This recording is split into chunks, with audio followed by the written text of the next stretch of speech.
کہ تو ادھر ادھر نہ ہو جائے۔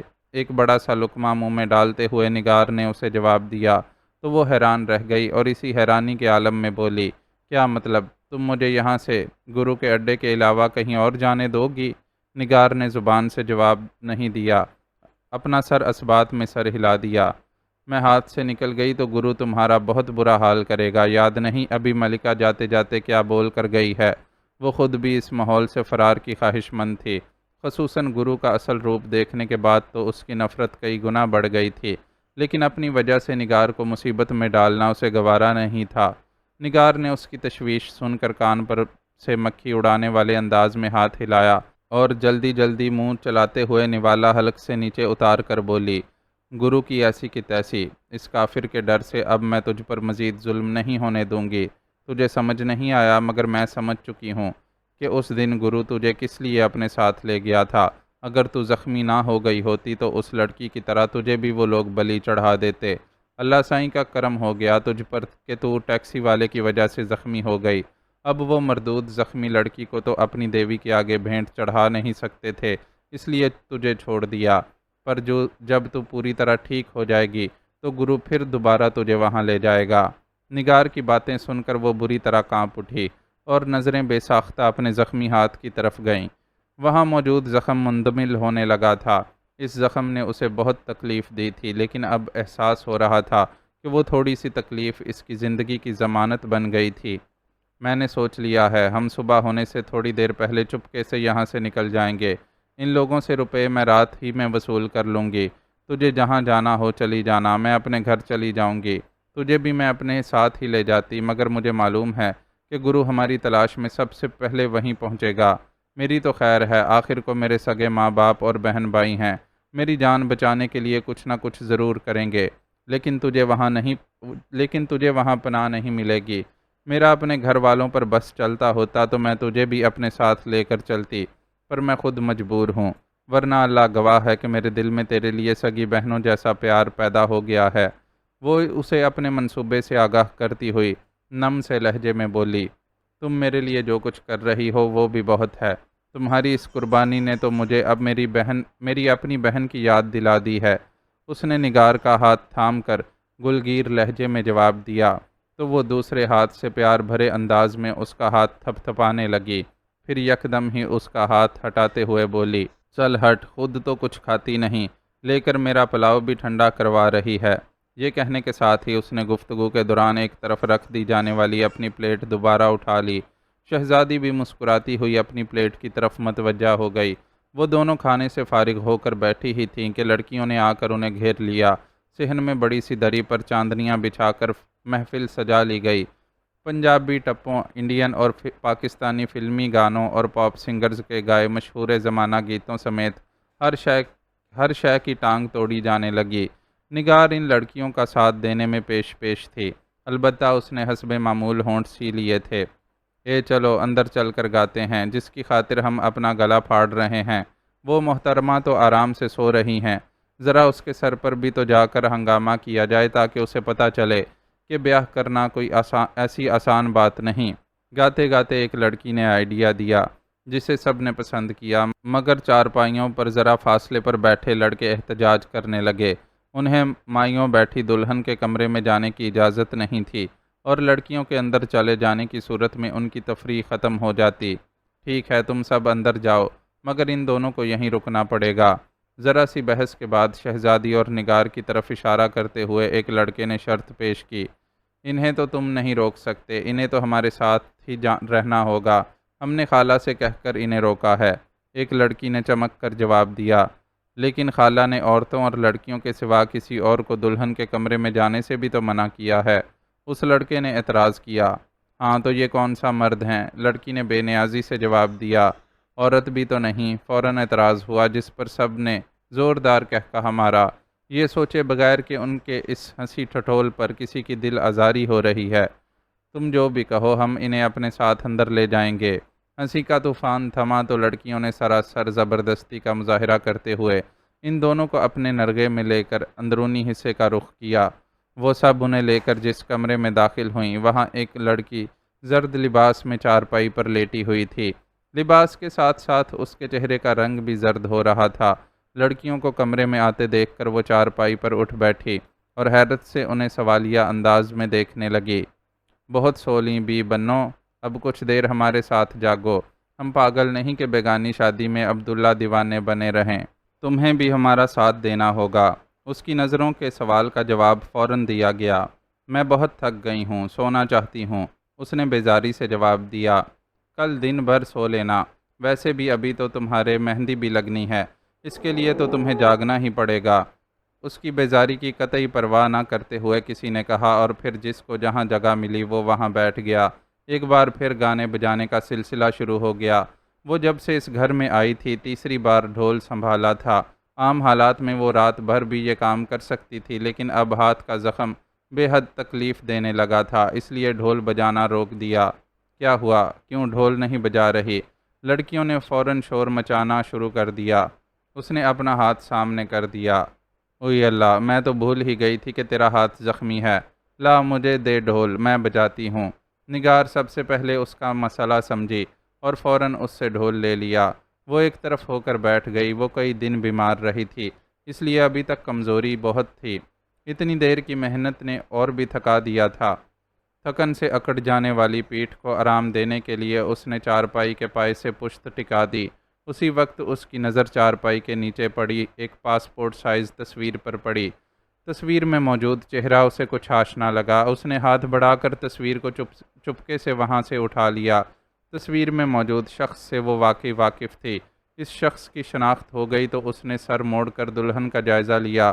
زرد رنگت والی بیزار صورت دلہن یقیناً اس شادی پر خوش نہیں، اور اس کے ناخوش ہونے کی وجہ بھی اس کی سمجھ میں آ رہی تھی۔ ایک اڑیو پارلر والی کا فون آیا ہے کہ اس کی پھوپھی فوت ہو گئی ہے، اس لیے وہ مہندی لگانے نہیں آ سکتی۔ اب تم لوگ خود ہی کچھ کر لو۔ اسی وقت وہی کرخت آواز والی عورت کمرے میں آئی اور اپنی مخصوص آواز میں اطلاع دی۔ ہائے اللہ، اب کیا ہوگا؟ لگانے کو تو کوئی بھی مہندی لگا دے، پر دلہن کے ہاتھوں پیروں پر تو بڑی اچھی مہندی لگنی چاہیے۔ لڑکیاں فوراً شور مچانے لگیں۔ میں لگا دوں دلہن کو مہندی، مجھے بڑی اچھی مہندی لگانی آتی ہے۔ ان کی پریشانی کو دیکھ کر اس نے بھاری آواز میں پیشکش کی۔ ہیں، تم بولتی بھی ہو؟ ہم تو سمجھے تھے کہ تم گونگی ہو۔ اس کی زبان سے نکلنے والا یہ پہلا فقرہ سن کر ایک لڑکی نے حیرت کا اظہار کیا۔ وہ جواباً ذرا سا مسکرا کر رہ گئی۔ چلو تم ہی لگا دو، پر یاد رکھو مہندی لگانے کے صرف 100 روپے دوں گی، زیادہ منہ مت کھولنا۔ عورت کا تو جیسے مسئلہ ہی حل ہو گیا تھا۔ اس نے اس کی پیشکش قبول کرتے ہوئے ساتھ ہی اپنی شرط بھی سنا دی، جو اس نے فوراً ہی منظور کر لی۔ ایک لڑکی نے اسے کون مہندی لا کر دے دی۔ وہ اوپر چارپائی پر دلہن کے مقابل بیٹھ گئی اور اس کا ہاتھ تھام کر پھیلی ہوئی ہتھیلی پر تصویر رکھی۔ تصویر دیکھ کر وہ چونک گئی اور جلدی سے ارد گرد نظر ڈالی۔ عورت باہر جا چکی تھی اور لڑکیاں دوبارہ سے گانے میں مصروف ہو چکی تھیں۔ اس نے ہتھیلی پر دھری تصویر فوراً اپنے تکیے کے غلاف میں چھپا دی۔ تم نیلم ہو؟ کون مہندی دائیں ہاتھ میں پکڑ کر اس کی ہتھیلی پر پہلی لکیر ڈالتے ہوئے اس نے دھیمی آواز میں پوچھا۔ اس سوال پر اسے بہت زوردار جھٹکا لگا۔ تم کون ہو؟ اس کے سوال کا جواب دینے کی بجائے وہ اسے گھورتے ہوئے پوچھنے لگی۔ میں جو بھی ہوں، اتنا جانتی ہوں کہ یہ سرمد ہے اور نیلم سے محبت کرتا ہے۔ کیا تم سرمد کی محبت نیلم نہیں ہو؟ ڈھول اور گانوں کے درمیان ان کی بے حد دھیمی آواز میں کی گئی گفتگو کسی کو سنائی نہیں دے رہی تھی۔ ہاں، میں نیلم ہی ہوں، سرمد کی نیلم۔ اس کی آنکھوں میں آنسو بہنے لگے۔ یقیناً سرمد تمہارے ماں باپ کی شرط کے مطابق کسی باعزت نوکری یا کاروبار کا انتظام نہیں کر سکا، اس لیے اب تم کسی اور سے شادی کر رہی ہو۔ اس نے ایک چبھتا ہوا سوال کیا۔ ماں باپ کی شرط نہیں، صرف سوتیلی ماں کی شرط۔ یہ عورت جو ابھی اندر آئی تھی میری سوتیلی ماں ہے۔ اسی نے میرے ابا کو بہکا کر سرمد کا رشتہ قبول نہیں ہونے دیا۔ شروع سے اس کی خواہش تھی کہ میری شادی اس کے بڈھے لنڈورے 4 بچوں کے باپ مگر دولت مند پھوپھی زاد سے ہو جائے۔ وہ خبیث میرے ابا کی اس عورت سے شادی کے بعد سے ہی مجھ پر نظریں لگائے بیٹھا تھا۔ جانے میری سوتیلی ماں نے میرے باپ کے کس طرح کان بھرے کہ وہ بھی اس رشتے پر راضی ہو گیا۔ مجھے تو لگتا ہے کہ یہ عورت میرے ابا کو کوئی نشے والی چیز پلاتی ہے، جس کی وجہ سے وہ سارا دن یا تو سوتے رہتے ہیں یا گمسم بیٹھے رہتے ہیں، اور اس کا جو جی چاہے وہ منمانی کرتی پھرتی ہے۔ شروع میں تو اس نے مجھے بھی بہت بیوقوف بنایا اور یہی لارے لپے دیتی رہی کہ سرمد کوئی باعزت کام کر لے تو تجھے اس سے بیاہ دوں گی۔ اس کی باتوں میں آ کر میں سرمد پر ڈرائیوری چھوڑنے کے لیے زور ڈالتی رہی اور پیچھے سے اس نے چپکے سے میرا رشتہ بھی کر دیا۔ جس دن سے شادی کی تاریخ طے ہوئی ہے میں گھر سے قدم نہیں نکال سکی۔ ہر وقت اس کا کوئی نہ کوئی بھانجا بھتیجا باہر دروازے پر بیٹھا پہرا دیتا رہتا ہے کہ میں گھر سے باہر قدم نہ رکھ سکوں۔ ایسے میں بھلا میں سرمد سے کیسے رابطہ کرتی؟ اس نے سارا حال کہہ سنایا۔ میں تمہیں یہاں سے نکال سکتی ہوں۔ کچھ دیر غور و خوض کرنے کے بعد وہ بولی تو نیلم چونک پڑی۔ وہ کیسے؟ وہ اس کے ہاتھوں پر نقش و نگار بناتے ہوئے دھیمی آواز میں سارا منصوبہ اسے سمجھانے لگی۔ اس کا منصوبہ سن کر نیلم کی آنکھوں کی بجھی ہوئی چمک لوٹنے لگی۔ تمہارا یہ احسان میں ہمیشہ یاد رکھوں گی۔ اس احسان کے بدلے میں تمہیں بھی ایک کام کرنا ہوگا۔ وہ کیا؟ نیلم نے پوچھا۔ تم مجھے کاغذ پینسل دے دینا، میں سرمد کے نام ایک پیغام لکھوں گی۔ وہ پیغام تم اس تک پہنچا دینا۔ یہ تو کوئی مسئلہ ہی نہیں۔ کام کی نوعیت جان کر نیلم کو اطمینان ہو گیا کہ اسے کوئی مشکل کام نہیں کرنا۔ اس گفتگو کے بعد ان دونوں نے آپس میں مزید بات نہیں کی اور خاموشی سے مہندی لگانے کا سلسلہ جاری رہا۔ اس کام کے مکمل ہونے تک گانے میں والی لڑکیاں بھی تھک چکی تھیں اور اب سونے کے لیے پر تول رہی تھیں۔ آہستہ آہستہ محفل برخاست ہونے لگی۔ ان دونوں کو باہر صحن میں بچھی چارپائی پر جا کر سونے کا حکم دیا گیا۔ اس موقع پر نگار نے عورت سے طے شدہ معاوضہ یہ کہہ کر وصول کر لیا کہ صبح وہ لوگ جلدی واپس چلے جائیں گے۔ عورت نے روپے تو تھما دیے لیکن جوڑے اور مٹھائی کے لیے صاف کہہ دیا کہ کل دن میں آ کر لے جانا۔ ان دونوں ہی نے اعتراض نہیں کیا۔ انہیں اصل میں روپوں کی ہی ضرورت تھی، باقی چیزیں بیکار تھیں۔ صحن میں آ کر جب وہ دونوں ایک ہی چارپائی پر لیٹیں تو اس نے نگار کو نیلم کے ساتھ طے کیے گئے اپنے تازہ منصوبے کے بارے میں بتا دیا۔ اس طرح تو پھنس جائے گی شہزادی۔ یہ لوگ تجھ پر اپنی لڑکی کے اغوا کا الزام لگا کر تجھے تھانے میں بند کروا دیں گے، اور یہ بھی ہو سکتا ہے کہ پولیس سے پہلے گرو ہی یہاں پہنچ جائے۔ تیرے ہاتھ اس کے پنجوں سے آزاد ہونے کا جو سنہری موقع آیا ہے وہ اس مصیبت میں پھنسنے پر ضائع چلا جائے گا۔ نگار نے اس کا منصوبہ سن کر اعتراض کیا۔ اللہ مالک ہے، میں نیلم سے وعدہ کر چکی ہوں۔ اس بیچاری کے پاس بھی یہی ایک موقع ہے یہاں سے نکلنے کا۔ میرے پاس پھر بھی چانس ہے کہ پولیس کے ہاتھ لگنے کے بعد کسی ایسی جگہ رابطہ کر سکوں جہاں سے مجھے مدد مل سکے۔ اس نے بے نیازی سے جواب دیا۔ میں تو یہی کہوں گی کہ تو اچھی طرح سوچ لے، کہیں اس ہمدردی کی وجہ سے تجھے خود لینے کے دینے نہ پڑ جائیں۔ نگار نے اسے سمجھانے کی کوشش کی۔ اسی کا نام انسانیت ہے نگار۔ تم خود بھی تو میری خاطر رسک لینے کے لیے تیار تھیں، بس اسی طرح میں نیلم کی خاطر خطرہ مول لینے کو تیار ہوں۔ نیلم میری کچھ نہیں لگتی، لیکن سرمد کا مجھ پر ایک بہت بڑا احسان ہے۔ اس احسان کا بدلہ اتارنے کا موقع مل رہا ہے مجھے، تو میں پیچھے کیسے ہٹ سکتی ہوں؟ اس کی یہ بات سن کر نگار نے خاموشی اختیار کر لی۔ وہ سمجھ گئی کہ شہزادی کو اس کے ارادے سے باز نہیں رکھ سکتی۔ خاموشی کی چادر اوڑھے وقت آہستہ آہستہ آگے کھسکنے لگا۔ صبح سے ذرا پہلے شہزادی چارپائی سے اتر کر دبے قدموں نیلم کے کمرے کی طرف بڑھ گئی۔ اس کا انداز بے حد محتاط تھا۔ گھر میں موجود تمام لوگ اگرچہ نیند میں ڈوبے ہوئے تھے، لیکن یہ ڈر اپنی جگہ تھا کہ کہیں ذرا سی آہٹ پر کسی کی آنکھ نہ کھل جائے۔ مگر خیر گزری کہ کسی کے بھی علم میں آئے بغیر وہ آرام سے نیلم کے کمرے کے دروازے تک پہنچ گئی۔ دروازہ اندر سے بند تھا۔ اس نے بے حد دھیمی آواز میں دستک دی۔ فوراً ہی دروازہ کھل گیا۔ یقیناً نیلم اس کے انتظار میں جاگ رہی تھی۔ میں نے اندر سے کنڈی اس لیے لگا لی تھی کہ کہیں کوئی مہمان لڑکی یہاں سونے کے لیے نہ آ جائے۔ اس کے ٹوکنے سے پہلے ہی نیلم نے دروازہ اندر سے بند کرنے کی توجیہ پیش کی تو اس نے تفہیمی انداز میں سر ہلایا اور بولی، اب جلدی کرو، مجھے اپنے کپڑے دے دو اور خود میرے کپڑے پہن لو۔ میں نے نگار سے بات کر لی ہے، وہ تمہیں اپنے ساتھ لے کر یہاں سے نکل جائے گی۔ کچھ وقت گزرے گا تو دکانیں وغیرہ کھل جائیں گی۔ تم کسی پی سی او سے سرمد کے موبائل پر کال کر لینا، نمبر تو اچھی طرح یاد ہے نا تمہیں؟ جواباً نیلم نے اس بات میں سر ہلا دیا۔ نیم تاریک کمرے میں ان دونوں نے آپس میں لباس تبدیل کیے۔ اب وہ مائیوں کے زرد لباس میں اور نیلم اس کے بے ڈھنگے پن سے سلے چمکیلے نیلے لباس میں تھی۔ لباس کی تبدیلی کے بعد اس نے نیلم کے فراہم کردہ کاغذ پر بال پین سے ایک مختصر سا پیغام سرمد کے نام لکھا۔ کمرے میں روشنی بے حد کم تھی، اس لیے اسے یہ مختصر پیغام لکھنے میں بھی کافی دشواری کا سامنا کرنا پڑا۔ بلب روشن کرنے کا خطرہ اس نے خود نہیں مول لیا تھا۔ کہ کہیں روشنی کسی کو اس طرف متوجہ نہ کر دے۔ پیغام والا کاغذ تہہ کر کے اس نے نیلم کے حوالے کیا، جسے اس نے اپنے گریبان میں ڈال کر رکھ لیا۔ شہزادی کی آمد سے پہلے وہ اپنے پاس موجود تھوڑی سی رقم کو بھی اپنی اسی جگہ رکھ چکی تھی۔ کمرے سے باہر قدم رکھنے سے پہلے وہ شہزادی سے گرم جوشانہ انداز میں گلے ملی اور رندی ہوئی آواز میں بولی، مجھے معلوم ہے کہ تم میرے لیے بہت بڑا خطرہ مول لے رہی ہو، بس اسے میری خود غرضی سمجھو کہ میں سرمد تک پہنچنے کا یہ موقع کھونا نہیں چاہتی، اس لیے جانتے بوجھتے تمہیں اس مصیبت میں چھوڑ کر جا رہی ہوں۔ ہو سکے تو مجھے میری اس خود غرضی کے لیے معاف کر دینا۔ ایسا مت سوچو، اگر تم انکار کرتی تو بھی میں زبردستی تمہیں راضی کر لیتی، کیونکہ مجھے معلوم ہے کہ تمہارے پاس بس یہی ایک موقع ہے نجات حاصل کرنے کا۔ اپنے لیے مجھے یقین ہے کہ اللہ کوئی نہ کوئی راستہ نکال ہی دے گا۔ وہ مالک اس سے پہلے بھی مجھے بڑی بڑی مصیبتوں سے نکالتا رہا ہے۔ بس تم میرے لیے دعا کرتی رہنا اور میرا پیغام یاد سے سرمد کے حوالے کر دینا۔ اس نے نیلم کی پیٹھ سہلاتے ہوئے اسے تسلی اور ہدایات دیں، پھر اسے دروازے کی طرف دھکیلتے ہوئے بولی، جاؤ اب اور دیر مت کرو، صبح ہونے والی ہے۔ سب لوگ اٹھ گئے تو نکلنا مشکل ہو جائے گا۔ نیلم باہر نکل گئی اور وہ خود دروازے کے دونوں پٹوں کے درمیان جھری سی بنا کر اسے دیکھتی رہی۔ اس کے صحن میں قدم رکھتے ہی چارپائی پر لیٹی نگار بھی اٹھ بیٹھی تھی۔ وہ قریب پہنچی تو اس نے سرہانے رکھا ڈھول اسے تھما دیا۔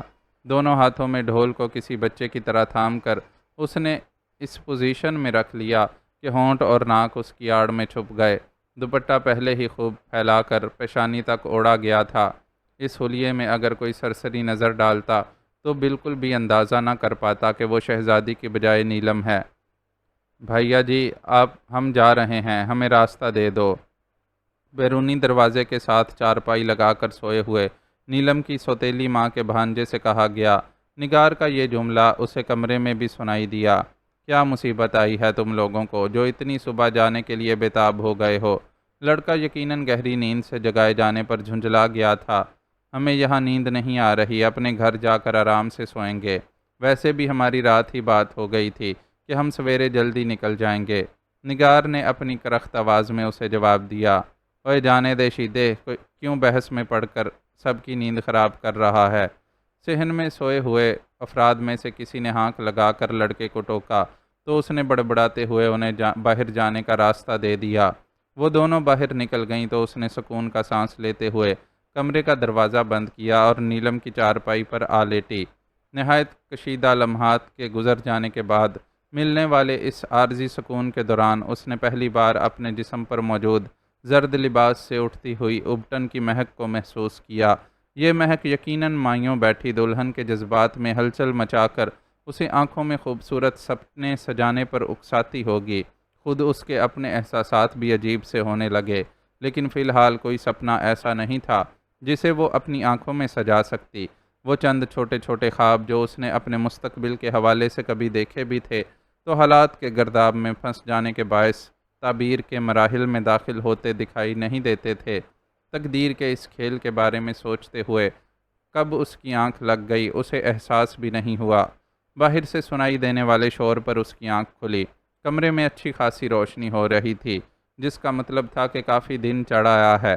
آنکھ کھلتے ہی اسے یہ خیال بھی آیا کہ ابھی اسے ایک نہایت مشکل صورتحال کا سامنا کرنا ہے، مگر اس سے پہلے باہر سے سنائی دیتے شور کا سبب جاننا ضروری تھا۔ بستر چھوڑ کر وہ دبے قدموں دروازے کے قریب پہنچی اور کنڈی کھول کر دروازے کے پٹ میں ذرا سی جھری بناتے ہوئے باہر جھانکا۔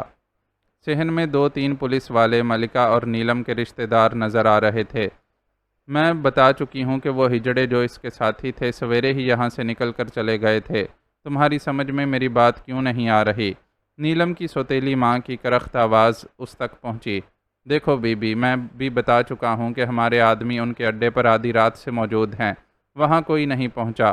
اس مردود نے رات بھر مار کھانے کے بعد یہ سچ اگلا ہے کہ ہجڑوں کے نام پر یہ جن 2 بندوں کو تمہارے گھر چھوڑ کر گئے تھے ان میں سے ایک ہجڑا نہیں بلکہ لڑکی ہے جسے انہوں نے ہجڑا بنایا ہوا ہے۔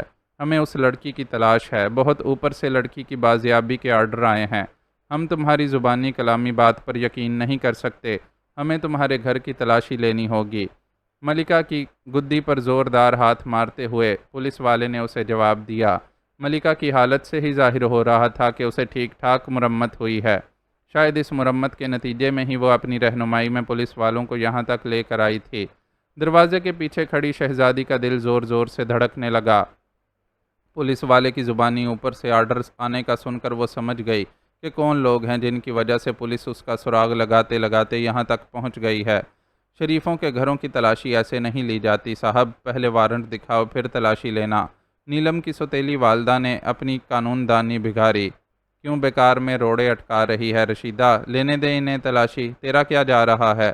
بس بیکار میں ہر بات میں اپنی قابلیت جھاڑنے کا شوق ہے تجھے۔ اسی وقت ایک مرد نے مداخلت کرتے ہوئے تیز و ترار رشیدہ کو جھڑکا۔ وہ مرد شاید نیلم کا باپ تھا۔ تم چپ رہو، معلوم بھی ہے شادی والا گھر ہے۔ بری کے زیور کپڑوں کے علاوہ دسیوں قیمتی چیزیں آئی رکھی ہیں۔ ان پولیس والوں کا کیا بھروسہ کہ تلاشی کے بہانے کیا کچھ پار کر لیں۔ کوئی چیز کم ہو گئی تو ہم سلطان کو کیا جواب دیں گے کہ اس کی بھجوائی ہوئی چیزیں کہاں گئیں؟ وہ عورت یقیناً بد لحاظی میں اپنی مثال آپ تھی، جو پولیس والوں سے بھی دبنے کے لیے تیار نہیں تھی۔ عورت کے الفاظ سن کر اسے اندازہ ہوا کہ اب پولیس والے بری طرح طیش میں آ جائیں گے اور جھگڑا مزید بڑھ جائے گا، چنانچہ اس نے خود ہی باہر نکل کر ان لوگوں کے سامنے آ جانا مناسب سمجھا۔ یہ دیکھو، یہ رہی شہزادی۔ ان لوگوں نے نگار کو بھی کہیں اندر ہی چھپایا ہوا ہوگا۔ سب سے پہلے ملکہ کی اس پر نظر پڑی اور وہ زور سے چیخی، نگار اندر نہیں ہے، وہ صبح نیلم کو لے کر گھر سے جا چکی ہے۔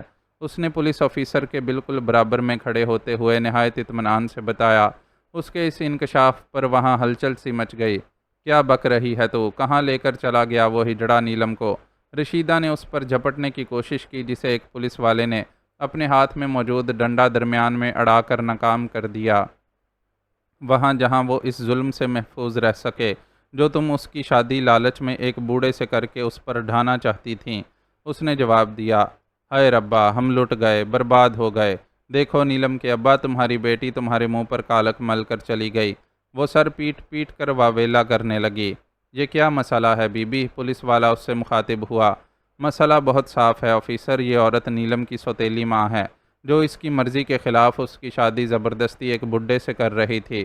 رات میرا نیلم سے سامنا ہوا تو وہ میری جاننے والی نکلی۔ میں نے اس سے وعدہ کر لیا کہ میں اسے یہاں سے نجات دلا دوں گی۔ وہ میرے کپڑے پہن کر نگار کے ساتھ یہاں سے نکل گئی۔ اب تک امید ہے کہ وہ محفوظ ہاتھوں میں پہنچ چکی ہوگی۔ اس نے مختصر سارا قصہ سنایا۔ گرفتار کر لیں اسے انسپکٹر صاحب، اس پر اغوا کا پرچہ کاٹیں۔ اس نے میری بچی کو ورغلا کر گھر سے بھگا دیا ہے۔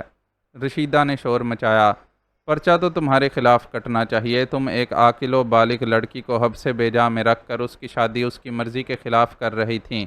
یہ کتنا بڑا جرم ہے، کچھ اندازہ ہے تمہیں؟ اس نے دو بدو جواب دیا۔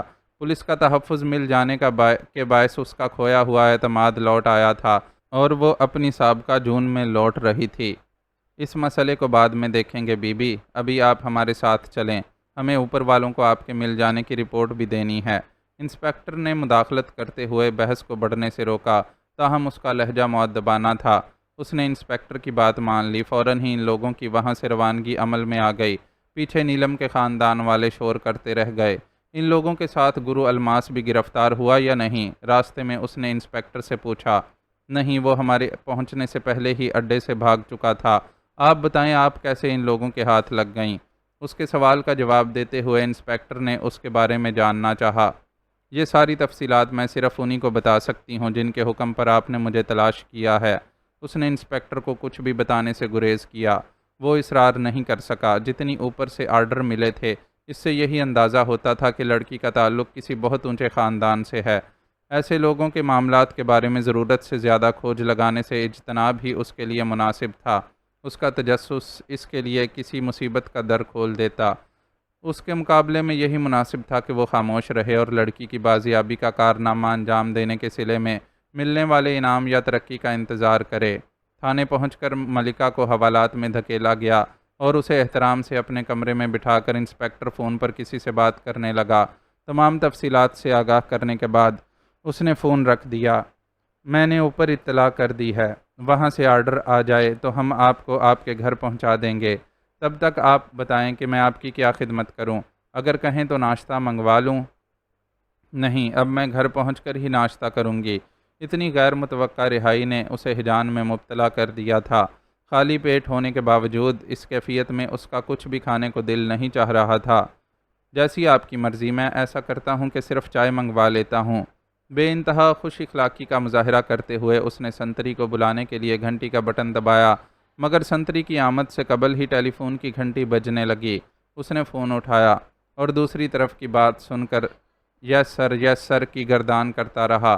فون بند ہوا تو وہ گھنٹی کی آواز پر اندر آنے والے سنتری کو اپنے پہلے ارادے کے مطابق حکم دینا بھول چکا تھا۔ سب کو الرٹ کر دو، آئی جی صاحب اور ڈی آئی جی صاحب خود ان خاتون کو لینے یہاں آ رہے ہیں۔ 10-15 منٹ میں وہ یہاں پہنچ جائیں گے۔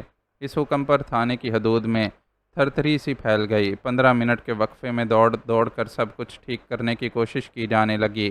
انتظار کے 15 منٹ پولیس والوں کے ساتھ اس کے لیے بھی بڑے ہیجان خیز تھے۔ آخرکار یہ 15 منٹ گزر ہی گئے اور باہر سے جوتوں کی مخصوص ٹھکا ٹھک سنائی دینے لگی، جو اس بات کا ثبوت تھی کہ آنے والے آ چکے ہیں اور ماتحت افراد سے سیلوٹ وصول کر رہے ہیں۔ انسپکٹر اپنے اعلیٰ افسران کے استقبال کے لیے خود کمرے سے باہر نکل کر جا چکا تھا۔ آئیے سر پلیز، آپ کی مطلوبہ خاتون اندر موجود ہیں۔ باہر سے اس کی آواز سنائی دی اور پھر چک ہٹا کر وہ 2 افراد کے ساتھ اندر داخل ہوا۔ اس نے گردن موڑ کر اپنی خاطر وہاں آنے والے آئی جی اور ڈی آئی جی کو دیکھا۔ اس کے چہرے پر نظر پڑتے ہی ان دونوں کے چہروں پر بیک وقت حیرت اور مایوسی کے تاثرات ابھرے۔ تم کون ہو؟ ڈی آئی جی سجاد رانا نے سرسراتی آواز میں بمشکل یہ سوال کیا۔ اماں، میرے سر میں بہت درد ہو رہا ہے، مجھ سے بالکل بھی یہاں بیٹھا نہیں جا رہا، میں حویلی میں واپس جاؤں گی، کشور نے منہ بناتے ہوئے اپنے ساتھ بیٹھی چھوٹی چودرائن ناہید سے کہا۔ اس سمیت حویلی کی تمام خواتین اس وقت انڈسٹریل ہوم کی افتتاحی تقریب میں شرکت کے لیے آئی ہوئی تھیں۔ بنیادی طور پر تو اس تقریب کو بہت سادگی سے منعقد کرنے کا پروگرام بنایا گیا تھا، لیکن وہ پروگرام چودھری افتخار کو اپنے شایان شان محسوس نہیں ہوا۔ اس کا کہنا تھا کہ بڑی چودرائن اس افتتاح کے لیے خاص طور پر حویلی سے باہر نکلے گی، اس لیے تقریب بھی زوردار ہونی چاہیے۔ اس زوردار تقریب کا انتظام اس نے اپنے پلے سے کر دیا تھا۔ اس وقت بڑے سے پنڈال میں پورے گاؤں کی عورتیں جمع تھیں۔ ان عورتوں کے بیٹھنے کے لیے دریاں بچھائی گئی تھیں، جبکہ حویلی کی معزز خواتین اوپر سٹیج پر رکھی شاندار کرسیوں پر بیٹھی تھیں۔ اسکول کی افتتاحی تقریب کے موقع پر پیش کیے جانے والے ورائٹی پروگرامز کی خبر حویلی تک بھی پہنچی تھی۔ اس تقریب کو بھی وہی رنگ دینے کے لیے بڑی چودرائن نے فرمائش کی تھی کہ وہ عورتیں جن کی آواز اچھی ہے یا وہ ناچنا جانتی ہیں سٹیج پر آ کر اپنے فن کا مظاہرہ کریں۔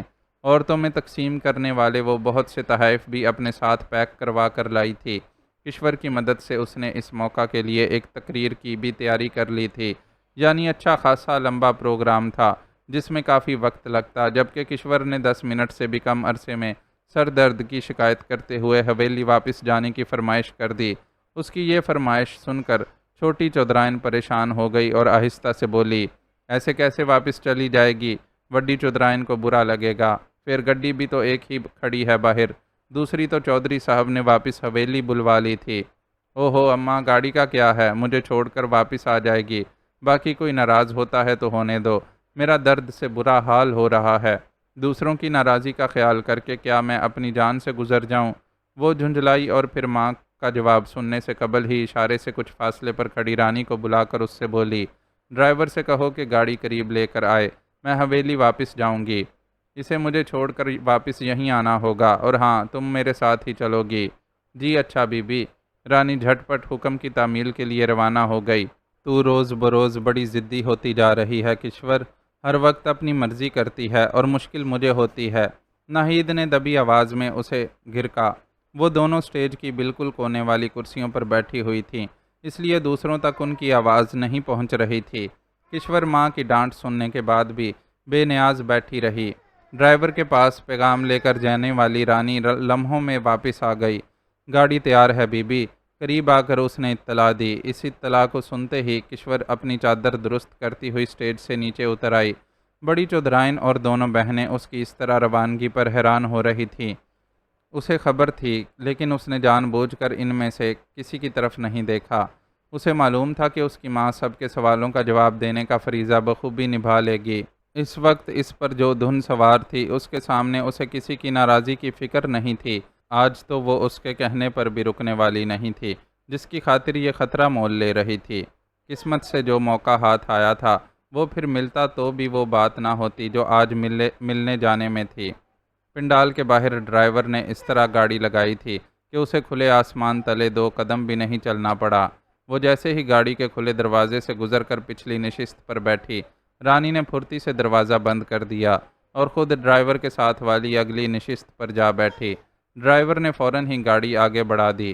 کچے پکے راستوں سے گزرتے ہوئے وہ درختوں کے ایک جھنڈ کے قریب پہنچے تو رانی نے ڈرائیور کی طرف دیکھتے ہوئے تحکمانہ لہجے میں کہا، گاڑی یہیں روک دو شریف۔ ڈرائیور نے اس حکم کی تعمیل کی، کیونکہ وہ جانتا تھا کہ حکم دینے والی زبان بے شک ایک ملازمہ کی ہے، لیکن حکم مالکہ کی طرف سے ہی جاری ہوا ہے۔ تم یہیں رک کر ہمارا انتظار کرو، تھوڑی دیر بعد ہم یہیں واپس آئیں گے۔ دروازہ کھول کر گاڑی سے نیچے اترتے ہوئے رانی نے اسے دوسری ہدایت دی، مگر میں دوسروں کو کیا جواب دوں گا؟ کسی کو معلوم ہو گیا تو میری کھال اتر جائے گی۔ ڈرائیور سمجھ سکتا تھا کہ اس طرح چوری چھپے راستے میں اترنے کا کیا مطلب ہے۔ جہاں بہت زیادہ پابندیاں ہوں وہاں اس طرح کے چور راستے تلاش کر ہی لیے جاتے ہیں۔ رانی یقیناً اپنی مالکن کی رازدار اور دست راست تھی، جو اس کی خاطر خود کو خطرے میں ڈال رہی تھی، لیکن وہ کیوں خواہ اپنی گردن پھنساتا؟ اس لیے پیچھے بیٹھی مالکن کے لحاظ کے باوجود اپنے خدشے کو زبان پر لائے بغیر نہیں رہ سکا۔ کہہ دینا گاڑی خراب ہو گئی تھی، اسے ٹھیک کرنے میں دیر ہو گئی۔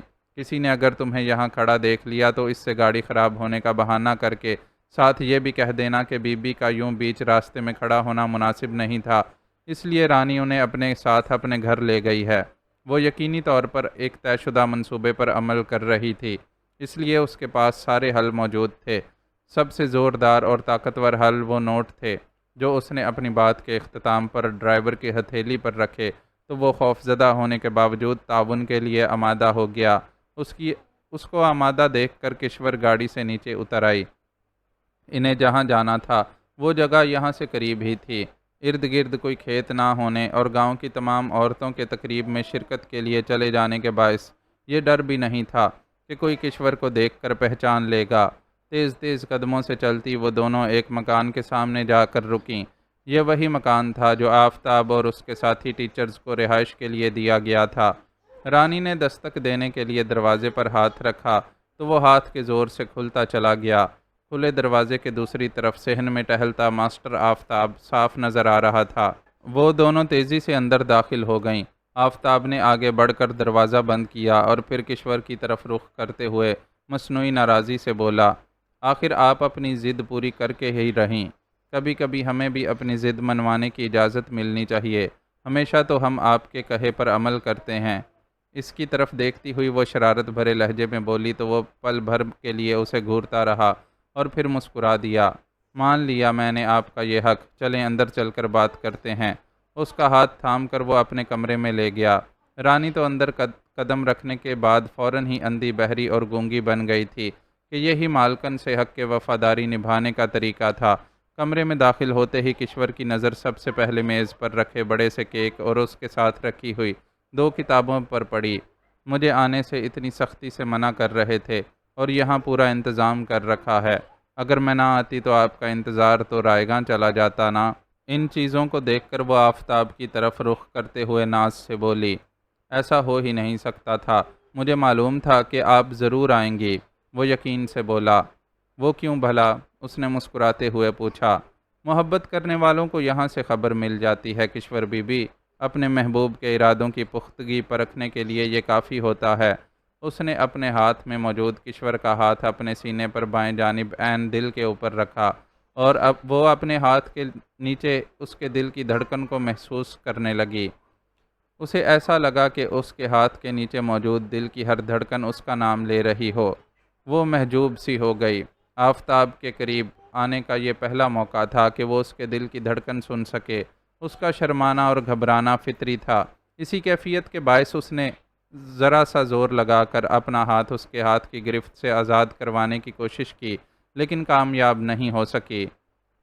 اب ایسی کوئی کوشش بیکار ہے۔ ایک ضد آپ نے کی تھی، میں نے اس کا احترام کیا، اب ایک ضد میرے دل کی ہے کہ اس کی مسیحا کا ہاتھ کچھ دیر کے لیے یہیں رکھا رہے تاکہ اسے قرار ملے۔ آپ کو میرے دل کی اس ضد کا احترام کرنا ہوگا۔ اس کے ہاتھ پر اپنے ہاتھ کی گرفت مضبوط کرتے ہوئے اس نے اسے ٹوکا۔ تو اب آپ بدلہ لیں گے ہم سے، اس نے شکوہ کیا، لیکن دوبارہ ہاتھ چھڑانے کی کوشش نہیں کی۔ اگر آپ کو ایسا لگتا ہے تو لیجئے، میں اپنی ضد سے دستبردار ہو جاتا ہوں۔ آفتاب نے فوراً اس کا ہاتھ چھوڑ دیا۔ میں تو مذاق کر رہی تھی۔ اس طرح ہاتھ چھوڑ دیے جانے پر اسے دھچکا لگا اور وہ فوراً صفائی دینے لگی۔ میں بھی مذاق کر رہا تھا۔ ہاتھ تو میں نے اس لیے چھوڑا ہے کہ آپ اپنی سالگرہ کا کیک کاٹ سکیں۔ صبح صبح آپ کی خاطر نور کوٹ جا کر بڑی مشکل سے یہ کیک لایا ہوں۔ آج اپنے اصول کے خلاف مجھے اسکول کی چھٹی بھی کرنی پڑی ہے۔ اس کے شانوں کے گرد اپنا بازو پھیلا کر اسے میز کے قریب لے جاتے ہوئے اس نے بتایا تو وہ کھلکھلا کر ہنس دی اور پھر ذرا اتراتے ہوئے بولی، محبت اسی کا نام ہے ماسٹر صاحب۔ محبت اپنے اصول خود طے کرتی ہے۔ اس کے اصولوں کے سامنے آدمی کے ذاتی اصول بہت پیچھے رہ جاتے ہیں۔ اپنے اصول کے خلاف آپ کو اسکول کی چھٹی کرنی پڑی، یہ سن کر مجھے افسوس ہوا، لیکن سچ جانیے کہ اس سے بھی بڑھ کر مجھے خوشی ہوئی ہے کہ ایسا آپ نے میری خاطر کیا ہے۔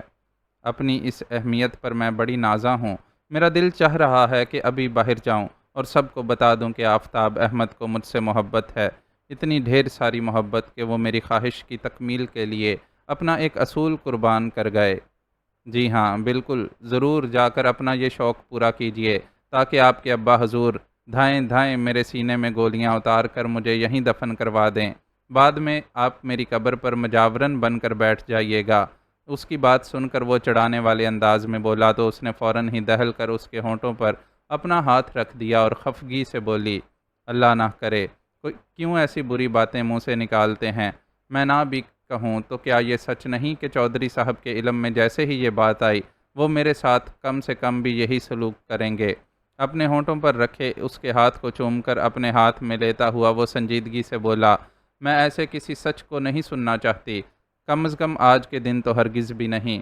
میں آپ کی کتاب شائع ہونے اور اپنی سالگرہ کی خوشی سارے خدشے اور واہمیں بھول کر منانا چاہتی ہوں۔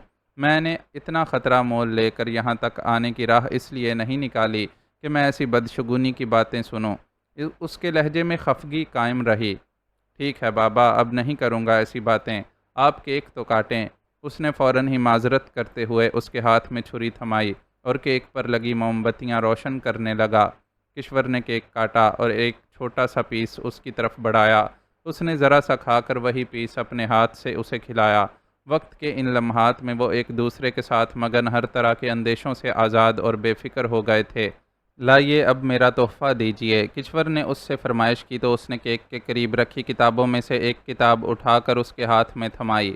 اس نے کتاب کھول کر دیکھی، اپنی زندگی کی سالگرہ پر اس کے لیے چھوٹا سا تحفہ۔ پہلے ہی صفحے پر خوبصورت سنہری حروف میں یہ تحریر لکھی ہوئی تھی، کل رات فون پر گفتگو کے دوران اس نے کشور کو بتایا تھا کہ اس کے کالمز پر مشتمل کتاب چھپ کر آ چکی ہے۔ فی الحال کتاب کی رونمائی کی تقریب ہونا باقی تھی، لیکن پبلشر نے اسے کتاب کی چند جلدیں بھجوا دی تھیں۔ کشور اس کی زبانی یہ اطلاع سن کر بے چین ہو گئی۔ اس کا مطالبہ تھا کہ کل اس کی سالگرہ ہے اور اس موقع پر اسے یہ کتاب آٹوگراف سمیت تحفے میں دی جائے۔ مطالبے کے ساتھ ہی اس نے سارا منصوبہ بھی طے کر لیا کہ وہ کیسے انڈسٹریل ہوم کی افتتاحی تقریب سے بہانہ کر کے نکلے گی اور اس تک پہنچ جائے گی۔ آفتاب نے بڑی کوشش کی کہ اسے اس ارادے سے باز رکھ سکے، لیکن اس پر دھن سوار ہو گئی۔ اس کا کہنا تھا کہ اپنی سالگرہ کے موقع پر اس سے اپنا من پسند تحفہ اپنی من پسند جگہ پر آ کر وصول کرنا اس کا حق ہے۔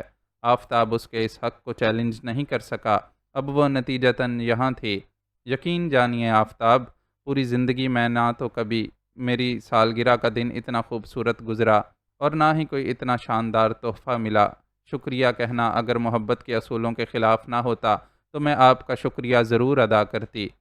شکریہ ادا کرنے کی ضرورت ہے بھی نہیں، جواباً آپ بھی مجھے اس خوبصورت موقع پر ایک تحفہ دے سکتی ہیں۔ اس کی بات سن کر اس نے مسکراتے ہوئے مشورہ دیا، میں تو اپنے ساتھ کچھ لائی ہی نہیں۔ وہ شرمندگی سے بولی، مجھے ساتھ لائی ہوئی کوئی چیز چاہیے بھی نہیں، بس اپنے ہاتھ سے چند لفظ لکھ کر میری اس کتاب کی قیمت بڑھا دیں۔ اس نے کتاب کی دوسری جلد کھول کر اس کے سامنے رکھی اور اپنی جیب میں اٹکا پین نکال کر اسے تھمایا۔ وہ پین تھام کر لمحے بھر کے لیے کچھ سوچتی رہی، پھر کتاب کے کھلے صفحے پر لکھنے لگی۔ وہ سامنے کھڑا اسے انہماک سے دیکھتا رہا۔ بہت سلیقے سے اوڑھی گئی چادر اب کچھ بے ترتیب ہو گئی تھی، اور چادر کے نیچے سے جھانکتا اس کا ہلکے سبز رنگ کا لباس اسے متوجہ کر رہا تھا۔ اگر آج کی تیاری میرے لیے کی گئی تھی تو پھر مجھے ہی کیوں محروم رکھا گیا؟ وہ کتاب پر اس کے حسب فرمائش لکھنے کے بعد فارغ ہوئی تو اس نے شکوہ کیا۔ وہ فوراً ہی اس کا مطلب سمجھ گئی اور چہرے پر سرخی سی دوڑ گئی، تاہم اس نے آفتاب کی فرمائش رد نہیں کی اور بڑی سی چادر اتار کر ایک طرف رکھ دی۔ چادر کے نیچے اس نے جارجٹ کے لباس کا ہم رنگ دوپٹہ اوڑھ رکھا تھا۔ دوپٹے کے کناروں پر بہت خوبصورت سی بیل لگی ہوئی تھی۔ جارجٹ کا یہ دوپٹہ چادر کی طرح اس کے جسمانی خطوط کی پردہ پوشی کرنے میں ناکام تھا، اور اس کے وجود کی رعنائیاں خوب اپنی جھلک دکھا رہی تھیں۔ آفتاب نے پہلی بار اسے یوں بغیر چادر کے دیکھا تھا، چنانچہ اپنی نظریں اس کے وجود سے ہٹانے میں ناکام رہا۔ بہت دیر ہو گئی، اب مجھے چلنا چاہیے۔ وہ عورت تھی، اس کی نظروں کی زبان پڑھ لینا اس کے لیے بہت آسان تھا، چنانچہ کلائی پر بندھی گھڑی میں وقت دیکھتی ہوئی گھبراتی شرماتی ہوئی بولی، اور ایک جانب رکھی اپنی چادر کی طرف ہاتھ بڑھایا۔ مت جاؤ، یہیں میرے پاس ہی رہ جاؤ۔ وہ بے قرار ہو کر آگے بڑھا اور اسے اپنی باہوں کے حصار میں لے لیا۔ کشور کسی مجسمے کی طرح ساکت ہو گئی۔ آفتاب کے ہونٹ اس کے چہرے کے خد و خال سے گفتگو کرنے لگے۔ یہ برسوں سے پیاسی زمین پر بارش کے چند چھینٹے پڑنے والی بات تھی، جن کے سبب زمین سیراب ہونے کی بجائے مزید دہک اٹھتی ہے۔ وہ بھی جذبات کی شورش سے دہک رہی تھی۔ اس پر برسنے والا بادل بھی ایسا تھا جو وادی وادی گھوم کر آنے کے باوجود کسی سرزمین پر نہیں برسا تھا۔ یہ بادل کھل کر برس جاتا تو زمین سیراب ہو جاتی، لیکن اسی وقت دروازے پر ہلکی سی دستک ہوئی۔ وہ دونوں اپنی الجھی سانسوں کو سنبھالتے یکدم ہوش میں آ گئے۔ اجازت ہے۔ وہ جانتی تھی کہ دستک دینے والی رانی ہے، جس نے اسے وقت کا احساس دلانے کی کوشش کی ہے، اس لیے پھرتی سے چادر اٹھا کر اپنے گرد لپیٹی اور جھکی نظروں سے آفتاب سے سوال کیا۔ بالکل، اس نے جواب دیا تو کشور نے قدم دروازے کی طرف بڑھا دیے۔ میری گستاخی ناگوار گزری ہو تو میں اس کے لیے معافی چاہتا ہوں، وہ پیچھے سے آہستہ آواز میں بولا تو وہ تڑپ کر مڑی اور شکوہ کنا انداز میں بولی، آپ کو تو یہ بھی یاد نہیں کہ محبت میں شکریہ کی طرح معذرت کرنا بھی اصول کے خلاف ہوتا ہے؟ بہت اچھی طرح یاد ہے، لیکن میرا ماننا یہ ہے کہ چھوٹی سی معذرت آپسی تعلق کو اور بھی مضبوط کر دیتی ہے۔ محبت میں انا نہیں ہوتی، اور صرف آدمی کی انا ہی ہوتی ہے جو اسے اپنے قصور پر معذرت کرنے سے روک دیتی ہے۔ انا نہ ہو اور صرف محبت ہو تو آدمی بے قصور بھی بلا جھجک معذرت کر لیتا ہے۔ اس نے اپنا نقطہ نظر بیان کیا، جسے سن کر وہ مسکرا دی اور مسکراتے ہوئے جھکی ہوئی آنکھوں کے ساتھ بولی، تو جناب کا خیال ہے کہ در حقیقت آپ سے کوئی گستاخی نہیں ہوئی اور آپ بس یوں ہی ہم سے تعلق مضبوط رکھنے کے لیے معذرت کر رہے ہیں؟ آپ تو سچ مچ بہت ذہین ہیں، میرا مطلب بڑی اچھی طرح سمجھ گئیں۔ وہ بلند آواز میں ہنسا۔ کشور نے بھی دھیمی آواز میں اس کی ہنسی کا ساتھ دیا اور پھر ہاتھ ہلاتی ہوئی باہر نکل گئی۔ رانی چہرے پر پریشانی لیے سامنے کھڑی تھی۔ اب ہمیں چلنا چاہیے بی بی، اس نے اس کی شکل دیکھ کر فقط اتنا سا ہی جملہ کہا، لیکن کشور کو احساس تھا کہ وہ اتنی دیر لگ جانے کے باعث پریشان ہو اٹھی ہے۔ تھینک یو رانی، تمہاری وجہ سے آج مجھے اپنی زندگی کی بڑی انمول خوشیاں ملی ہیں۔ رانی کا ہاتھ تھام کر اس نے اس کا شکریہ ادا کیا، اور پھر وہ دونوں وہاں سے باہر نکل کر اس راستے پر چل پڑیں جو درختوں کے اس جھنڈ تک جا رہا تھا جہاں انہوں نے ڈرائیور کو گاڑی سمیت چھوڑا تھا۔ دور ہی سے انہوں نے دیکھ لیا تھا کہ گاڑی کا بونٹ اٹھا ہوا ہے اور قریب کھڑا ڈرائیور تشویش سے ادھر ادھر دیکھ رہا ہے۔ ان دونوں کو آتا دیکھ کر اس کے چہرے پر اطمینان چھا گیا۔ بونٹ گرا کر اس نے پھرتی سے گاڑی کا پچھلا دروازہ کھولا اور خود ڈرائیونگ سیٹ پر بیٹھ کر گاڑی سٹارٹ کر دی۔ ان دونوں کے گاڑی میں بیٹھتے ہی گاڑی فراٹے برتی ہوئی حویلی کی طرف روانہ ہو گئی۔ اس تیز رفتاری سے وقت کے فرق کو ختم نہیں کیا جا سکتا تھا، لیکن یہ ڈرائیور کا اضطراری عمل تھا کہ وہ لاشعوری طور پر ایسی کوشش کر رہا تھا۔ کیا پوزیشن ہے عبد المنان؟ سب کچھ ٹھیک چل رہا ہے نا؟ گاڑی پیر آباد کی حدود میں داخل ہوئی تو اس نے عبد المنان کا نمبر ملا کر اس سے پوچھا۔ پیر آباد میں جاری افتتاحی تقریب کے انتظامات سنبھالنے کے لیے عبد المنان صبح سے وہاں پہنچا ہوا تھا، جبکہ وہ خود نورپور کے دورے پر چلا گیا تھا۔ ایک تو اسے وہاں جاری ترقیاتی کاموں کا جائزہ لینا تھا، دوسرے وہ پیر آباد میں زیادہ وقت نہیں گزارنا چاہتا تھا۔ تقریب میں شرکت کرنے کے باعث اسے اپنا وقت چودھری کے ساتھ گزارنا پڑتا، جبکہ چودھری اور وہ دو مختلف دنیاؤں کے بندے تھے۔ چنانچہ چودھری کو برداشت کرنا اس کے لیے کسی کڑے امتحان سے کم نہیں تھا۔ خود کو اس امتحان میں زیادہ دیر مبتلا ہونے سے بچانے کے لیے اس نے اپنا آج کا شیڈول اس طرح ترتیب دیا تھا کہ پیر آباد میں مختصر وقت کے لیے ہی ٹھہرنا پڑے، اور اب طے شدہ شیڈول کے مطابق وہ مقررہ وقت پر پیر آباد کی حدود میں داخل ہو چکا تھا۔ Every thing is all right sir, تقریب ابھی جاری ہے۔ میرے ساتھ آنے والی خاتون صحافی اندر پنڈال میں موجود ہیں اور تقریب کی کوریج کر رہی ہیں۔ حویلی کی خواتین کے علاوہ جن خواتین کو دعوت نامے بھیجے گئے تھے، ان میں سے ایس پی صاحب اور ڈاکٹر مسعود کی مسز بھی کچھ دیر قبل یہاں پہنچ گئی ہیں۔ اندازہ ہے کہ آدھے گھنٹے میں تقریب ختم ہو جائے گی اور ہم فارغ ہو جائیں گے۔ اصولاً تو اب تک تقریب کو ختم ہو جانا چاہیے تھا۔ چھوٹے سے انڈسٹریل ہوم کے افتتاح کے لیے اتنا زیادہ وقت خرچ کرنا میری سمجھ سے باہر ہے۔ وہ عبد المنان کی پیش کردہ رپورٹ کو سن کر جھنجھلایا۔ آپ چودھری صاحب اور ان کی فیملی کے مزاج کے بارے میں تو جانتے ہیں سر کہ کس قدر شوباز لوگ ہیں۔ پہلے چودھری صاحب نے تقریب کو اپنی بیگمات کے شایان شان منعقد کرنے کے چکر میں پھیلایا، اور اب ان کی بیگم باقی کی کسر پوری کر رہی ہیں۔ میرا اندر موجود خاتون صحافی سے رابطہ ہے۔ انہوں نے مجھے بتایا ہے کہ بڑی چودھرائن تقریب ختم کرنے کے موڈ میں نہیں ہیں۔ پہلے ورائٹی شو کے نام پر اچھا خاصا وقت لگایا گیا اور اب تصویریں کھنچوانے کا سلسلہ جاری ہے۔ چودھری صاحب کی طرف سے اخبارات میں حویلی کی خواتین کی تصویریں شائع کرنے پر پابندی ہے، لیکن چودھرائن اپنا ذاتی کیمرہ لے کر آئی ہے، اور اب انہوں نے ہماری بھیجی ہوئی خاتون صحافی کو اپنا فوٹوگرافر بنا رکھا ہے۔ عبد المنان نے بے بسی سے بتایا۔ اوکے، تم کوشش کرو کہ جلد از جلد تقریب ختم ہو جائے۔ میں پیر آباد پہنچ چکا ہوں اور اب حویلی پہنچنے ہی والا ہوں۔ تم فارغ ہوتے ہی وہاں آ جانا۔ عبد المنان کی مجبوری کو سمجھتے ہوئے اس نے اپنی جھنجھلاہٹ پر قابو پایا اور اسے ہدایات دینے کے بعد سلسلہ منقطع کر دیا۔ اگلے 2 منٹ میں وہ حویلی پہنچ چکے تھے۔ ڈرائیور نے گاڑی حویلی کے بڑے پھاٹک سے اندر داخل کی ہی تھی کہ ایک دوسری گاڑی بھی پیچھے سے چلی آئی۔ اس کے گاڑی سے اترنے سے قبل ہی پچھلی گاڑی سے 2 خواتین برآمد ہوئیں۔ ان میں سے ایک تو پوری طرح چادر میں چھپی ہوئی تھی، لیکن دوسری کو اس نے پہچان لیا۔ وہ وہی ملازمہ تھی جس کو اس نے لاہور کے ہسپتال میں آفتاب کے کمرے کے باہر دیکھا تھا۔ اس ملازمہ کو دیکھ کر وہ یہی قیاس کر سکتا تھا کہ چادر پوش لڑکی آفتاب کی محبوبہ کشور ہے۔ وہ گاڑی سے اترنے کے بعد جب تک اندر نہیں چلی گئیں، وہ احتیاطاً اپنی گاڑی میں ہی بیٹھا رہا۔ چودھری افتخار کی دختر کا اتنا احترام لازمی تھا۔ تو خالی کشور بی بی کو اپنے ساتھ لے کر آیا ہے، باقی بیبیاں میری اکیلی گڈی میں کیسے واپس آئیں گی؟ مشابرم خان نے اس کے لیے گاڑی کا دروازہ کھولا، تب اس کے کان میں پچھلی گاڑی کے ڈرائیور سے کہا گیا یہ جملہ پڑا، میں بھی دوبارہ واپس جاؤں گا۔ بی بی کی طبیعت خراب ہو رہی تھی، اس لیے وہ جلدی اٹھائی تھیں، پر نصیب کی خرابی کے راستے میں گڈی ہی خراب ہو گئی۔ بڑی مشکل سے میں نے اسے ٹھیک کیا، تب کہیں جا کر ہم ادھر پہنچ سکے۔ مجھے تو خود فکر ہو رہی ہے کہ ادھر گڈی کا انتظار ہو رہا ہوگا۔ وڈی چودھرائن تو سخت خفا ہوں گی کہ میں نے اتنی دیر کیوں لگائی، پر میں کیا کرتا، ان مشینوں کا کیا کوئی بھروسہ تھوڑی ہوتا ہے، اچانک سے آدمی کو دھوکہ دے جاتی ہیں۔ اندر جاتے ہوئے ڈرائیور کی بیان کردہ صورتحال اس کے کانوں میں بھی پڑی، جس کو سن کر وہ سمجھ گیا کہ تقریب ختم نہ ہونے کے باوجود کشور کیوں جلدی واپس آ گئی ہے۔ اس کا استقبال کرنے والے ملازم نے اسے حویلی کے شاندار ڈرائنگ روم تک پہنچا دیا۔ وہاں چودھری کے ساتھ ایس پی معظم تارڑ پہلے سے موجود تھا۔ وہ دونوں شطرنج کی بازی جمائے ہوئے بیٹھے تھے۔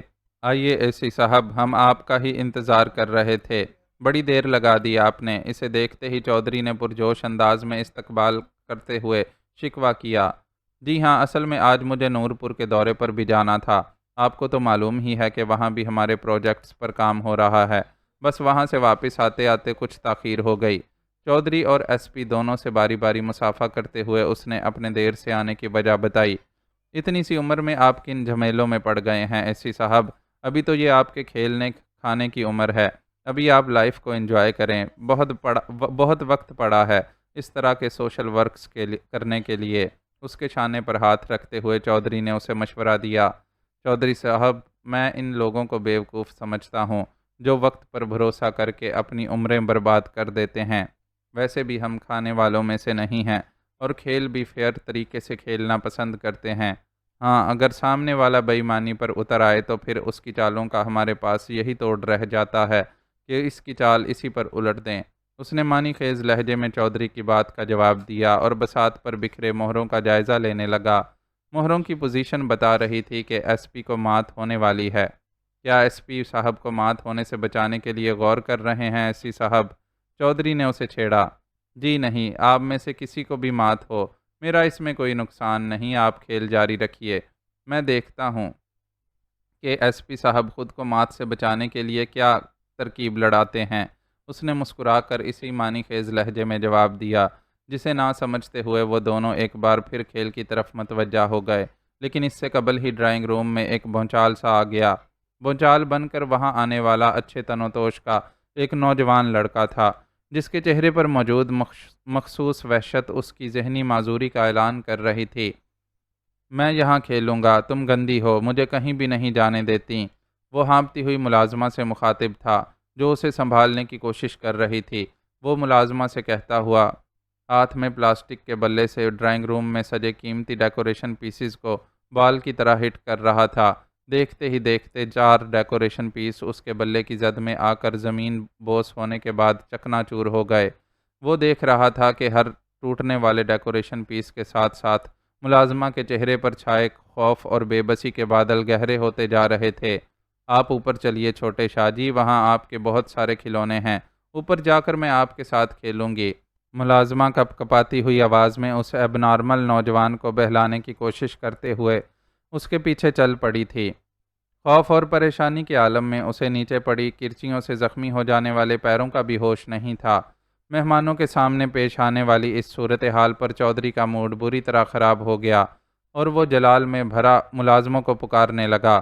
فوراً ہی 3-4 ملازم وہاں پہنچے، اس کے اشارے پر نوجوان کو قابو کر کے ڈرائنگ روم سے باہر لے گئے۔ معاف کر دیں سرکار، معلوم نہیں کیسے چھوٹے شاہ جی میری آنکھ بچا کر نیچے اتر آئے، دوبارہ ایسی غلطی نہیں ہوگی۔ زخمی پیروں والی ملازمہ فوری طور پر باہر جانے کی بجائے وہیں رک کر دونوں ہاتھ جوڑتے ہوئے چودھری سے معافی مانگنے لگی۔ تیرا تو میں بعد میں فیصلہ کروں گا، ابھی اپنی شکل گم کر میرے سامنے سے۔ چودھری غضبناک ہو کر داڑا۔ وہ بیچاری اس کی بات سن کر اور بھی زیادہ بری طرح لرزنے لگی، تاہم اس میں مزید کچھ کہنے کی ہمت نہیں تھی، اس لیے چپ چاپ باہر نکل گئی۔ اس کے باہر نکلنے کے بعد ایک دوسری ملازمہ آ کر وہاں موجود پھیلاوا سمیٹنے لگی۔ چودھری کے چہرے کے تاثرات سے ظاہر تھا کہ اس کا مزاج بری طرح برہم ہو چکا ہے اور اسے اپنا موڈ بحال کرنے میں سخت دشواری پیش آ رہی ہے۔ آپ لوگ تشریف رکھیں، میں ابھی تھوڑی دیر میں واپس آتا ہوں۔ بالآخر وہ برداشت نہ کر سکا اور یہ کہتا ہوا ڈرائنگ روم سے باہر چلا گیا۔ کون تھے وہ صاحبزادے؟ شہریار یہ تو سمجھ چکا تھا کہ لڑکے کا تعلق چودھری کے خاندان سے ہے، بس اس نے چودھری سے اس کا رشتہ معلوم کرنے کے لیے یہ سوال کیا۔ چودھری صاحب کا سب سے چھوٹا بیٹا بہزاد شاہ تھا، بیچارہ ذہنی طور پر معذور ہے، ایس پی نے بتایا تو وہ سر کو تفہیمی جنبش دے کر خاموش ہو رہا۔ تھوڑی دیر بعد چودھری بھی واپس آ گیا، اب اس کے چہرے کے تاثرات قدرے پرسکون تھے۔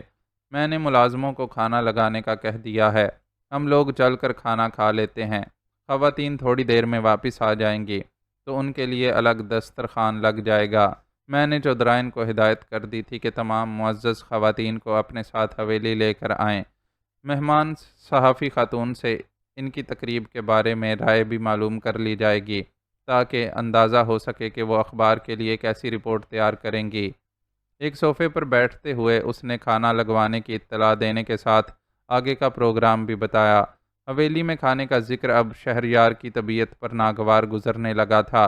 پچھلی 1-2 ملاقاتوں میں تو اس نے وہاں کچھ بھی کھانے پینے سے سخت اجتناب کیا تھا، لیکن آج ایسی کوئی گنجائش نظر نہیں آ رہی تھی۔ اپنی اندرونی کیفیت کو چھپائے وہ سپاٹ چہرے کے ساتھ وہاں بیٹھا رہا۔ اسی وقت اس کے موبائل کی وائبریشن سے اسے پتہ چلا کہ کوئی اسے کال کر رہا ہے۔ اس نے موبائل نکال کر اسکرین پر آنے والا نمبر دیکھا، سجاد رانا کی کال آ رہی تھی۔ یس کا بٹن دباتے ہی اس نے کال ریسیو کی۔ کہاں تھے شہری؟ میں کافی دیر سے تمہیں ٹریس کرنے کی کوشش کر رہا تھا، آفس سے معلوم ہوا کہ تم دورے پر ہو اور موبائل پر کال کرنے پر کوئی رسپانس ہی نہیں مل رہا تھا۔ فی الحال تو میں پیر آباد میں ہوں، اس سے پہلے میں نورپور میں تھا، شاید آپ نے اس وقت مجھے کال کی ہوگی، اسی لیے رابطہ نہیں ہو سکا۔ نورپور میں موبائل سروس کام نہیں کرتی۔ آپ بتائیں کہ سب ٹھیک تو ہے، کوئی نئی خبر؟ اپنے بارے میں وضاحت دینے کے بعد اس نے ان سے سوال کیا۔ اس وقت ان کی کال آنے پر لامحالہ اس کے ذہن میں یہی بات آئی تھی کہ وہ شینا کے حوالے سے کوئی خبر دینا چاہتے ہیں، مگر انہوں نے اسے جو اطلاع دی، اسے سن کر وہ بمشکل خود کو اچھل پڑنے سے روک سکا۔ سجاد رانا جو کچھ کہہ رہے تھے وہ بالکل انہونی بات تھی۔ آپ فی الحال اسے اپنے پاس رکھیں، میں فوری طور پر پہنچتا ہوں۔ مکمل تفصیلات جاننے کا یہ موقع محل نہیں تھا، اس لیے اس نے ان سے کہا اور موبائل آف کر کے اٹھ کھڑا ہوا۔ خیریت اے سی صاحب؟ چودھری اور ایس پی جو اس کے چہرے کے تاثرات سے کچھ بھی سمجھنے میں ناکام رہے تھے، اسے کھڑا ہوتے دیکھ کر پوچھنے لگے، ایک ایمرجنسی ہے، مجھے فوری طور پر جانا ہوگا۔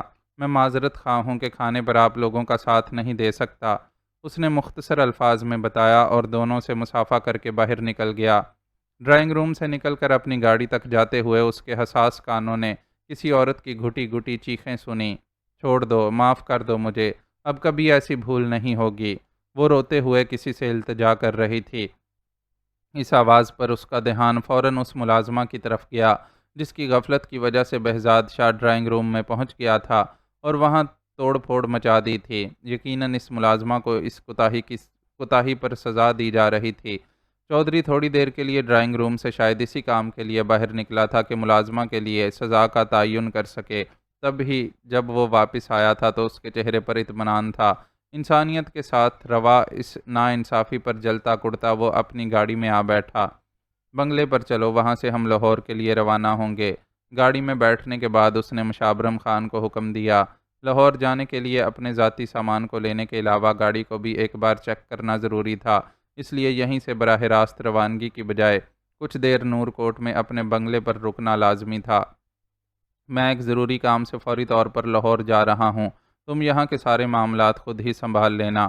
گاڑی کے چلتے ہی اس نے عبد المنان کو فون کر کے اسے ہدایت دی۔ تجربہ کار مشابرم خان صاحب لوگوں کے مزاج کو سمجھنے میں ماہر تھا۔ اس وقت بھی اس نے اندازہ لگا لیا کہ شہریار عجلت میں ہے، اس لیے بہت مشاقی کے ساتھ فل سپیڈ میں گاڑی دوڑا دی۔ تیز رفتاری سے چلتی گاڑی پیر آباد کے قبرستان کے قریب سے گزری تو وہ کسی معمول کی طرح اس کی طرف متوجہ ہو گیا۔ اس قبرستان میں ایک قبر ایسی بھی تھی جس پر مہبانوں کے نام کا کتبہ لگا ہوا تھا۔ اس نے دل ہی دل میں اس قبر میں دفن ہستی کے لیے دعائے مغفرت کی اور راستے کی طرف توجہ مبذول کر لی۔ جانے پہچانے راستوں سے گزرتی اس کی گاڑی بنگلے میں پہنچ گئی۔ دفتر سے فون آیا تھا، کوئی سرمد صاحب آپ سے بات کرنے کے خواہش مند تھے، شاید کوئی بہت اہم معاملہ تھا۔ انہوں نے آپریٹر کو اپنا نمبر دے کر ہدایت کی تھی کہ جیسے ہی آپ آئیں ان سے رابطہ کر لیں۔ آپریٹر نے احتیاطاً فون کر کے مجھے بھی نمبر نوٹ کروا دیا تھا کہ اگر آپ آفس کی بجائے یہاں پہنچیں تو آپ کو پیغام دے دیا جائے۔ بنگلے میں داخل ہوتے ہی بیٹ مین نے اس کے ہاتھ سے بریف کیس لیتے ہوئے پیغام دیا تو وہ تھوڑا سا الجھ گیا۔ فوری طور پر اسے بالکل بھی یاد نہیں آ رہا تھا کہ سرمد نامی شخص کون ہے۔ میں لاہور جا رہا ہوں، تم میرا سامان ریڈی کر دو۔ سرمد کے بارے میں یاد کرنے کی کوشش کرتے ہوئے اس نے بیٹ مین کو حکم دیا اور ٹیلی فون کے ساتھ رکھے نوٹ پیڈ پر درج سرمد کے نمبر کو دیکھنے لگا۔ یہ موبائل نمبر تھا۔ بیٹ مین کے سامان پیک کرنے تک ملنے والی مہلت میں اس نے اس نمبر پر کال کر کے اپنی الجھن کو دور کر لینا مناسب سمجھا۔ میں اسسٹنٹ کمشنر شہریار عادل بات کر رہا ہوں۔ آپ یقیناً سرمد صاحب بات کر رہے ہیں، فرمائیے آپ کو کس سلسلے میں مجھ سے فوری طور پر بات کرنی تھی؟ رابطہ ہوتے ہی اس نے اپنا تعارف کرواتے ہوئے اس سے دریافت کیا۔ جواباً وہ بہت پرجوش انداز میں اپنے فون کرنے کی وجہ بتانے لگا۔ معزز ناظرین و سامعین، لائک، کمنٹس اور شیئر ضرور کریں، شکریہ۔